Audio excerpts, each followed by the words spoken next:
Салам достор. Бүгүнкү күндө көпчүлүк эле адамдар модем колдонушат, интернет менен колдонуу үчүнчү. Бирок модемдер тартпайт. Мынтип загрузка болуп жада калса YouTube'ду ача албай кээде кыйналасың да. Ограничение бар. Вот ошо ограниченияны кантип жок кылабыз? Мен сиздерге бир жолун көргөзөм. Мен өзүм ошентип ограничение алып таштагам да. Өзүмдүн эмен кантип алабыз? Мисалы меники бирок немеде модем телефонный сим-карта менен телефонный тариф менен иштейт да. Өзү негизи бир гана номерге байланган модем болчу. Мен аны разблочка кылып, универсал кылып алгам.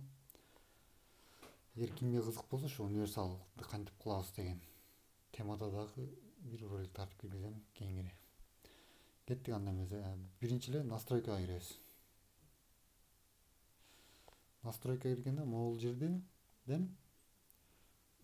могу биринчиге киребиз. Коммутируемое соединение дегенгечи. Бул жерден биринчи могу мобильное соединениега киребиз. Ушул жерди ручной коюп коебуз. Бул жердичи. Автоматически болсо деле эч нерсе болбойт. Ручной коюп койсо да болот. Автоматически коюп койсо да эч нерсе болбойт. Андан кийин экинчи бул жерге киребиз. Настройка сетиге. Ушул жерден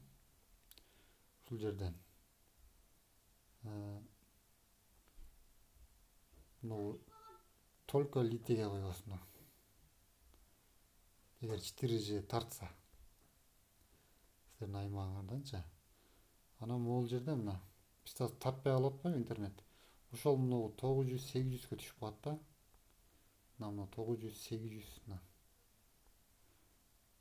ушулардын баардыгына түшүп калат. Эгер всеге коюп койсок, ушулардын баардыгына түшө берет да. Биз бу жерди ручной кылып туруп, только литеге койгондон кийин бул жерди же мынагу B1ге же мына B3кө.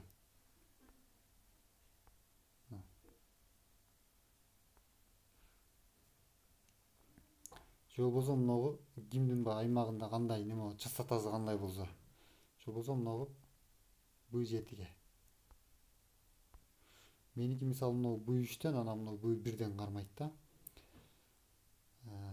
Ушу экөөнүн бирөөнө же ушу үчөөнүн бирөө баары кармайт да, силердин аймагыңардан. Үчөөнүн бирөөнө меники мынагу B3тен кармайт экен. Ушу B3кө коем. Болду, применить кылып коебуз. Эч кандай ограничение болбойт жана деп.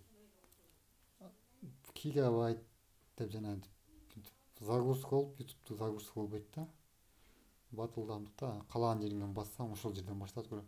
Бирок ошол жана берилген тарифтин ичиндеги гигабайттарды гана колдоносуң. Бекер болуп калат деп түшүнүп албагыла. Бекер болбойт, тарифтин ичинде гана колдоносуң. Бекер болгондо уже мыйзамсыз болуп калат андачы. Анда мыйзамсыз болуп калат дагы, мыйзам чегинде жооп беришке болуп калат. Бул ошо тарифтин ичинде гана болгон ограниченияны алып койсо, ал ограничение эмнеге коюлат? Активный колдоно баштасаң ограничение болуп калат да. Чтоб башкалар немеси неме болуп калбаш үчүнчү. Башкаларга мешать этпеш үчүн. Башка колдонуучуларга. Биз ошол ограниченияны ушинтип алып койсок болот. Болду, анан каалаган эмеде колдоно беребиз. Бирок силердин неме интерфейс могул жер кандай билбейм. Меники бирок модифицированный да. Кичине мүмкүнчүлүктөр бар, мисалы автоэмей. Автоэмей деген коюп, эмейди да алмаштырса болот.